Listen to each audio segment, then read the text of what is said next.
అదరకొట్టే కారం రంగు రుచి ఆచి కారం పొడి. బంగ్లాదేశ్లో హిందువులు తీవ్ర గోసపడుతున్నారు. అక్కడి ప్రజలు మైనారిటీలైన హిందువులపై అమానుషంగా ప్రవర్తిస్తున్నారు. తాజాగా బంగ్లాదేశ్లో 40 ఏళ్ల ఓ హిందూ మహిళను అతి ఘోరంగా అత్యాచారం చేశారు. వితంతులైన ఆ మహిళపై 2 కామాంధులు సామూహిక అత్యాచారానికి పాల్పడమే కాకుండా ఆమెను చెట్టుకు కట్టేసి తీవ్రంగా హింసించారు.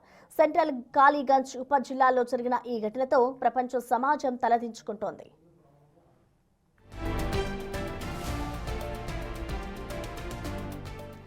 బాధితురాలు 2.5 ఏళ్ల క్రితం కాళీగంజ్ మున్సిపాలిటీ పరిధిలోని 7వ వార్డులో షాహీన్ అతని సోదరుడి నుంచి సుమారు 20 లక్షల టాకా వెచ్చించి నివాస స్థలం 2 అంతస్తుల ఇల్లు కొనుగోలు చేసింది. అయితే అప్పటి నుండి షాహీన్ ఆమెను వేధించడం మొదలుపెట్టాడు. తన అశ్లీల కోరికలను లొంగాలని ఒత్తిడి చేసేవాడు. ఆమె నిరాకరించడంతో కక్ష పెంచుకున్నాడు. ఈ నెల 4న సాయంత్రం బాధితురాలి ఇంటికి ఆమె బంధువులు వచ్చిన సమయంలో షాహీన్ తన అనుచరుడు హసన్తో కలిసి ఇంట్లోకి చొరబడ్డాడు. వారిద్దరూ కలిసి మహిళపై సామూహిక అత్యాచారానికి పాల్పడ్డారు.